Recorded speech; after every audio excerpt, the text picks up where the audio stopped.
Podcast discussion, Embodied Intelligence podcast at Bio Eats the World, interview with Fei Fei Li, Stanford professor for artificial intelligence. In particularly, Fei Fei is pretty known for her computer vision work, and she has also produced Andrei Karpathy, one of her PhD students. This is the Not Even Wrong podcast. It's July 11th, 2021. This is Krimbelko. It's a Sunday, no update. We're still up 1.88%. The market's up 16.3%. We're underperforming by 14.4%. I just want to mention this episode on Bio Eats the World. Occasionally we do podcast discussions the same way we discuss books because this is part of our work. And the purpose of this podcast is to give people a sense for what it feels like to run a hedge fund. And we actually on a daily basis, we do listen to podcasts and read books. This is, I would say, the major intake of knowledge other than the physical presence in conversations with people that we have. We don't follow news as much. We follow, like I said, in particular podcasts and books. These are the two main sources of knowledge. So this podcast series, Bio Eats the World, distributed by A16Z, the venture capital firm in Silicon Valley, is a podcast about knowledge that they gather in their daily work, which is sort of at the crossroads of science and business and venture capital. And I find it very useful. I have my issues with A16Z, like I discussed in the previous episode, when they speak about things like they're a little bit too aggressive in terms of trying to put themselves in a position where they are actually in the know, and they don't have, in my view, enough humility to put themselves in the position that they really are, which is in the iterate, try and iterate, fail, improve kind of business, which technology and venture capital is, in my view. But that's besides the point. Let's get to the conversation here. So embodied intelligence. Nevertheless, sorry, just to finish that, of course, I do like the podcast series a lot, and I do appreciate their work. So let me just make that very clear. Shout out to them, phenomenal work, and I'm very. The issue I had. Sorry, they launched this website Future, and I think to call themselves Future is just preposterous. That's all I wanted to say here. Let's go back. So embodied intelligence. So this has been one of the main themes of our work in artificial intelligence, which is, in order to create artificial intelligence or intelligence whatsoever, you need a body. You need a physical body interacting with nature, because nature is the model that you're testing against.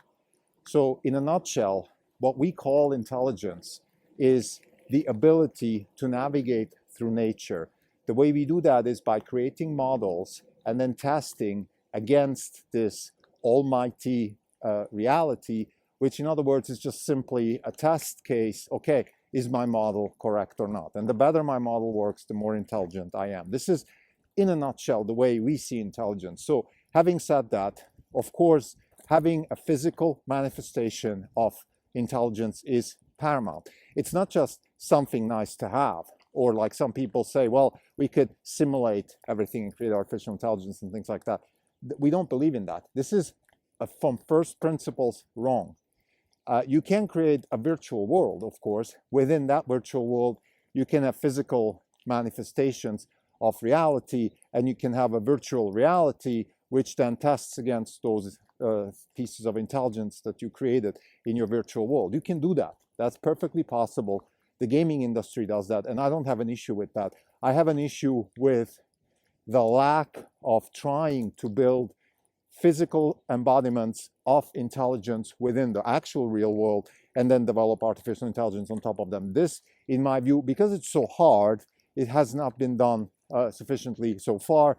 Tesla is the leading company which is pushing that through their self-driving car. That's why we think in one of our white papers, we say the self-driving car is the killer app of artificial intelligence, because it's not just going to propel artificial intelligence, it's also going to show people how powerful artificial intelligence actually can be, because they will see the power of AI within a physical embodiment of an actual car, of an actual robot driving through the world and reacting with reality.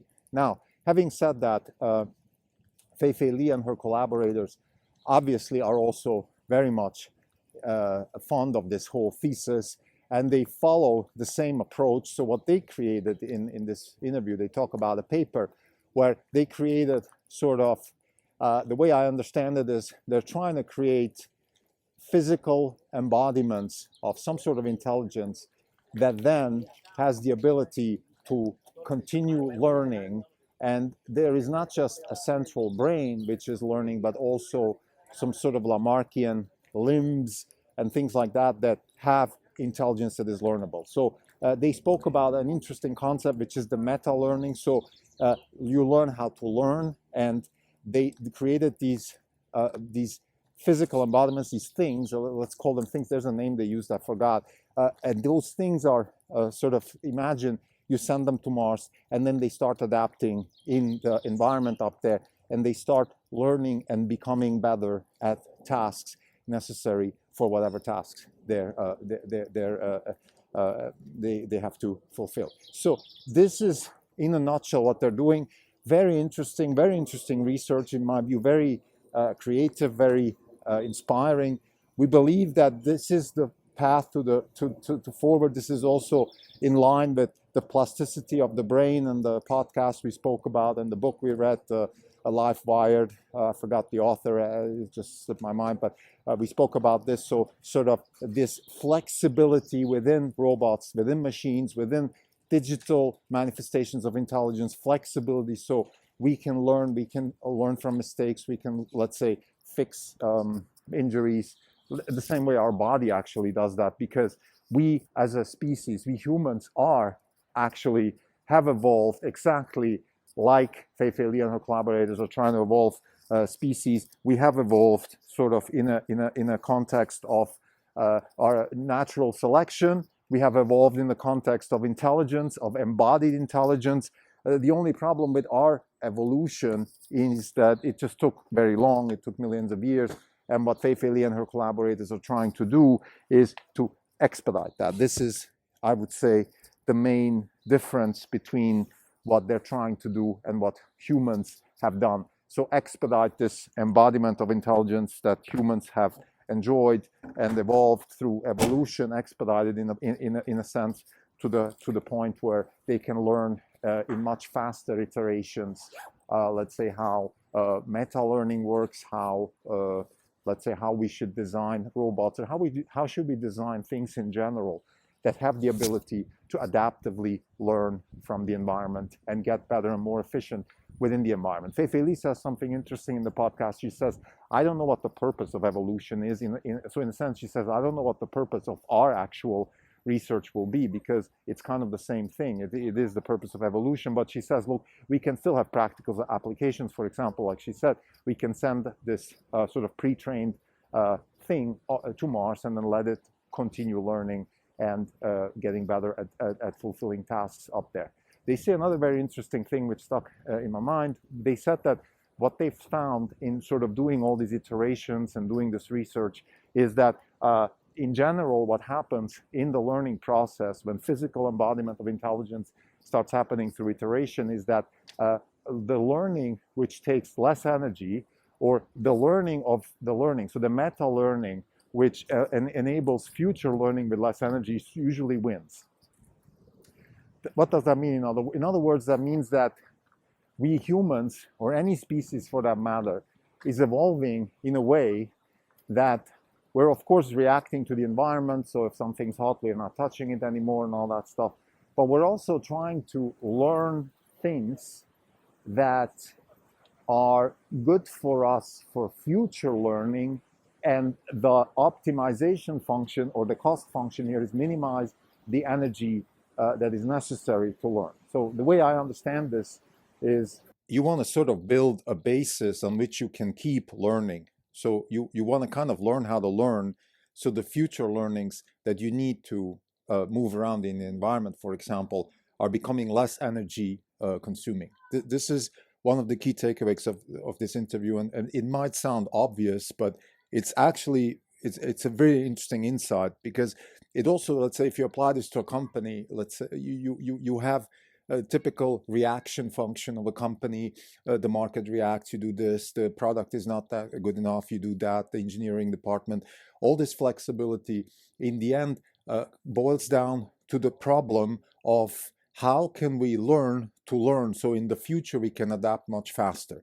This is also in line with the book I recently discussed about plasticity of the brain, Life Wired. It is exactly the same concept, which is instead of building hardware which is rigid, you're building hardware which can be adaptably learning and sort of adapt itself. And this is exactly what the human body is and the human brain.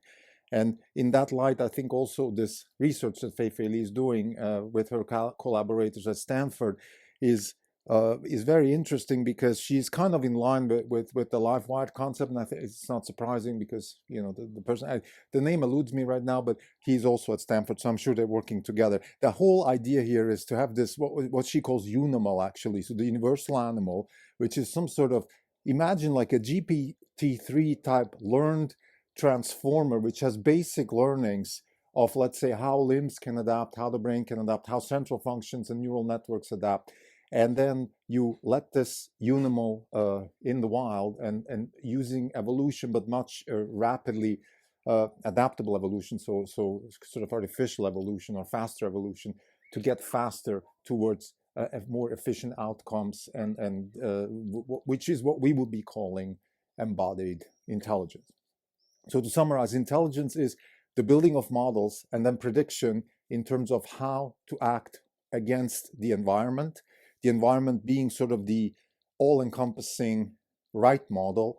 And we meaning any kind of species, in particular human species, and also artificial intelligence, is trying to build models on which you can then keep building reactive functions or predictive functions. And the key here is that you need some sort of embodiment, some sort of physical substrate to instantiate that intelligence within, so that substrate can move. And what Fei Fei Li is adding is that you can also have certain parts of the substrate, so it doesn't have to be a centrally top-down, brainy type of substrate. It could be also, let's say, things like limbs that keep adapting, so because they are then faster, they are then more adaptive than maybe if they have to go back to the central part. And this is you can think of a company that has a central headquarters and makes decisions based on that, but also has the limbs, the let's say the people in the field, the sales office in Brazil, which makes faster decisions there based on the learning that the whole company sort of has,